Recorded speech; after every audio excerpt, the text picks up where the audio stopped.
Carbon monoxide कुल वायु प्रदूषकों के 50% का प्रतिनिधित्व करने वाली इस गैस को दम घोटू गैस कहा जाता है, क्योंकि यह श्वसन के जरिए शरीर में पहुंचकर रक्त में मौजूद हीमोग्लोबिन को ऑक्सीजन वहनीयता को लगभग समाप्त कर देती है, जिससे दम घुटने लगता है, मौत भी हो सकती है। नाइट्रोजन के ऑक्साइड वायुमंडल की नमी से प्रतिक्रिया कर नाइट्रस अम्ल HNO3 बनाते हैं, जो अम्ल वर्षा को जन्म देते हैं, नाइट्रिक अम्ल। इससे गले में पीड़ा, फेफड़ों के रोग, दृश्यता से जुड़ी समस्याएं पैदा होती हैं। सल्फर के ऑक्साइड इसे दूसरी श्रेणी का सबसे बड़ा वायु प्रदूषक माना जाता है। सल्फर डाइऑक्साइड के मुख्य स्रोत कोयले से चलने वाले ताप शक्ति गृह, ऑयल रिफाइनरी, ऑटोमेटिक वाहन। इससे होने वाली बीमारियां हैं आंख, नाक, गले में जलन, श्वसन में दिक्कत। ये पेड़ पौधों की कोशिकाओं को भी क्षतिग्रस्त करते हैं, जिससे वे पेड़ पौधे सूख जाते हैं।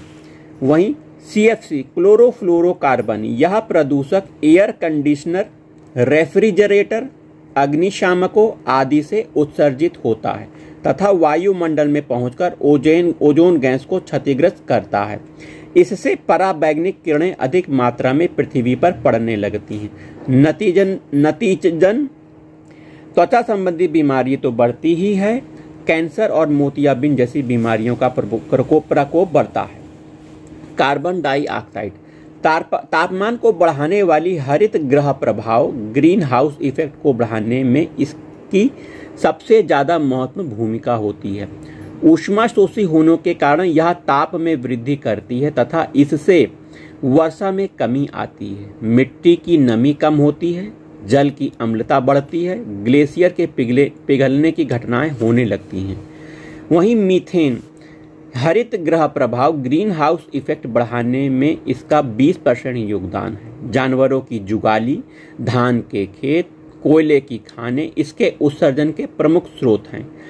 इसके प्राकृतिक स्रोत हाइड्रेट्स, समुद्र और आर्द्र भूमियां हैं। वहीं सीसा, लेड, यह औद्योगिक गतिविधियों से जुड़ा प्रदूषक है, जो ऑक्सीजन के संपर्क में आने पर लेड ऑक्साइड बनाता है, जो श्वास के माध्यम से शरीर में पहुंचकर तंत्रिका तंत्र, नर्वस सिस्टम को प्रतिकूल रूप से प्रभावित करता है। गुर्दों, मस्तिष्क से जुड़ी बीमारियां तो इससे होती ही हैं। संचयी सीसा विषाक्तता होने से लेकर लकवा भी मार जाता है। वहीं कैडमियम, इसके कण श्वसन विष, रेस्पायरेटरी पॉइजन के रूप में स्वास्थ्य पर दुष्प्रभाव डालते हैं। किसके कण? कैडमियम के कण। रक्तचाप, ब्लड प्रेशर तथा हृदय संबंधी व्याधियां बढ़ती हैं कैडमियम के प्रभाव से।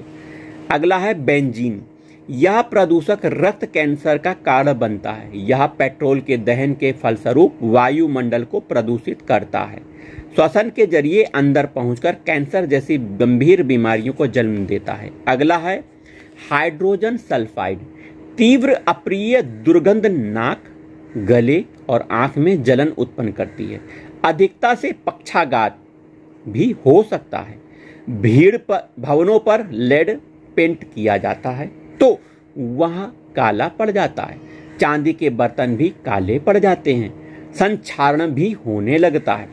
अगला है ऑक्सीकारक ओजोन पेन, आंख, नाक, गले में जलन, दमा रोग, वनस्पति नष्ट होना, रबर की वस्तुओं जैसे टायर, केबल आदि में विकृति आना, वातावरण में धूम्र कुहासा बनना आदि ऑक्सीकारक ओजोन और पेन के कारण होता है। आइए क्लोरीन पर चर्चा करते हैं। आंख, नाक, गले की बीमारी, श्वास रोग तथा फसलों का नष्ट होना क्लोरीन के प्रभाव से होता है। हाइड्रोजन फ्लोराइड, दांतों का रोग, बच्चों की शारीरिक संरचना में विकृति, फसलों का नष्ट होना, जानवरों में फ्लोरोसिस रोग होना आदि इसके प्रभाव हैं। हाइड्रोजन फ्लोराइड के प्रभाव से होता है। रेडियोधर्मी पदार्थ कैंसर पैदा करते हैं, त्वचा रोग होता है, ट्यूमर, आनुवांशिक रोग हो जाते हैं, पक्षाघात, संतानों में विकृति हो जाती है। आयु घटना रेडियोधर्मी पदार्थ के प्रदूषण से होता है। पारे की वाष्प जहर फैलता है। दंत क्षय आदि इसके प्रभाव से होता है। धूल, दमा, एलर्जी उत्पन्न होना, रेत की अधिकता से सिलिकोसिस रोग होना, भवनों पर मिट्टी जम जाना, भवनों का संक्षारण आदि इसके प्रभाव से होता है। एबेस्टॉस धूल, एबेस्टोसिस रोग होता है। फेफड़ों का कैंसर आदि इसके प्रभाव से होता है। वहीं मैग्नीज धूल अंत में है, तो मैग्नीज धूल प्रदूषण से निमोनिया, सांस की बीमारी आदि इसके संपर्क में आने से होती है। मिलते हैं अगले वीडियो में।